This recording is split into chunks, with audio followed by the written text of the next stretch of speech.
Cuando un niño hace una pregunta tan simple como ¿por qué?, muchas veces no sabemos qué responder. Y no porque la pregunta sea difícil, sino porque no entendemos cómo está pensando ese niño. Durante mucho tiempo la educación se ha centrado en enseñar respuestas, pero pocas veces nos detenemos a entender cómo se construyen esas respuestas en la mente. Entonces surge una pregunta clave: ¿cómo aprende realmente un niño? ¿Aprende escuchando o aprende por sí mismo? Esta fue la pregunta que marcó la vida del psicólogo suizo Jean Piaget.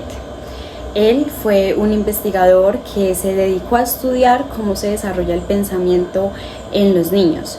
Y a diferencia de muchos de su época, él no se enfocó en cuánto sabían los niños, sino en algo mucho más profundo: cómo llegan a saber lo que saben.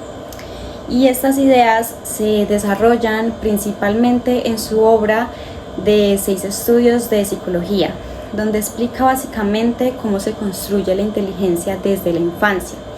Y así fue como él descubrió algo revolucionario: que los niños no piensan como adultos en pequeño, sino que construyen su conocimiento paso a paso a medida que interactúan con el mundo. Por eso, más que hablar de enseñanza, Piaget nos invita a replantearnos algo fundamental: ¿estamos educando para memorizar o estamos educando para pensar? A partir de esta idea, Piaget dedicó gran parte de su vida a observar a los niños, incluso a sus propios hijos, para poder ver cómo razonaban. Y no se trataba simplemente de ver si respondían bien o mal, sino más bien de poder entender qué pasaba en sus mentes cuando ellos pensaban. Y así fue como llegó una de sus ideas más importantes: el conocimiento no se recibe, se construye. Y si aprender es construir, entonces enseñar no puede ser solo transmitir información. Es decir, los niños no nacen entendiendo el mundo, no vienen con conocimientos ya formados. Lo que hacen es construir poco a poco lo que saben a través de la experiencia, del error y como tal de esa interacción que tengan con su entorno.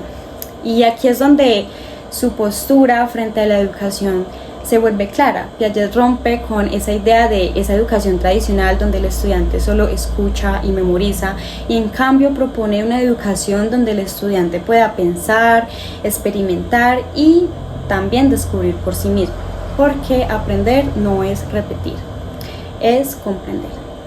Y para explicar cómo ocurre este proceso, Piaget plantea 2 conceptos fundamentales: la asimilación y la acomodación.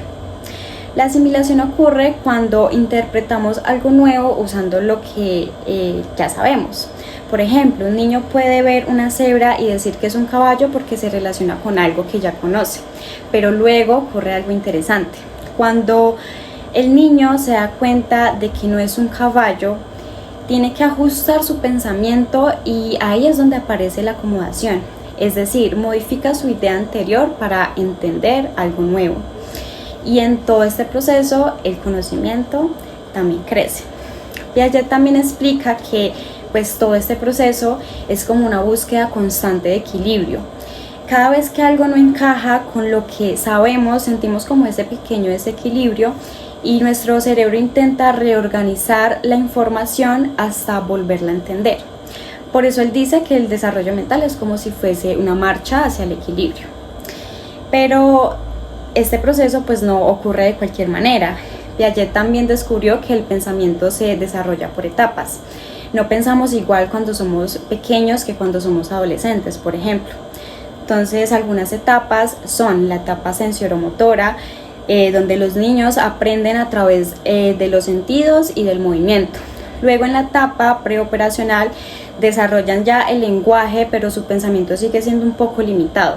Más adelante, en las operaciones concretas, comienzan a pensar de una forma un poco más lógica, y finalmente, en las operaciones formales, desarrollan ya esa capacidad de pensar de una forma abstracta.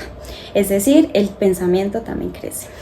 Y esto nos muestra que educar también implica respetar ese momento de desarrollo en el que se encuentra cada niño.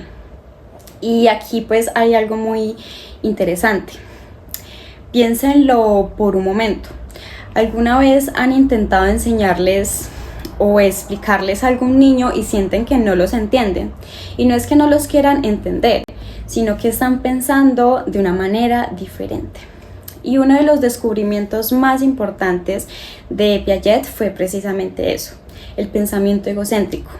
Esto no significa que los niños sean egoístas, sino que les cuesta entender que otras personas pueden ver el mundo de una manera diferente a ellos. Para demostrarlo, él realizó un experimento, el cual le llamó el experimento de las 3 montañas. Este experimento consistía en sentar a un niño de un lado de una mesa, en la mitad una maqueta con 3 montañas diferentes y del lado contrario una muñeca. Piaget le preguntaba al niño qué veía la muñeca desde donde estaba sentada. Por ende le mostró varias fotos desde ángulos diferentes y lo que tenía que escoger el niño eran las fotos de la perspectiva de la muñeca, de lo que ella veía.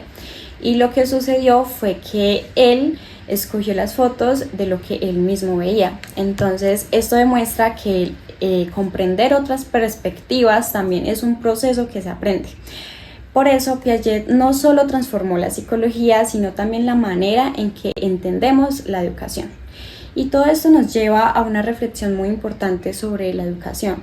Si el conocimiento se construye, entonces enseñar no puede ser solo transmitir información. Enseñar debe ser crear experiencias, hacernos preguntas, generar dudas y permitir que el estudiante pueda pensar. Porque, como plantea Jean Piaget, el verdadero aprendizaje ocurre cuando el estudiante construye su propio conocimiento. Y tal vez la pregunta más importante que deberíamos hacernos hoy es: ¿estamos formando estudiantes que repiten o personas que realmente comprenden? En este sentido, Piaget nos deja una lección que sigue siendo urgente en la educación actual, porque al final aprender no es llenar la mente solo de respuestas, sino de aprender a construirlas.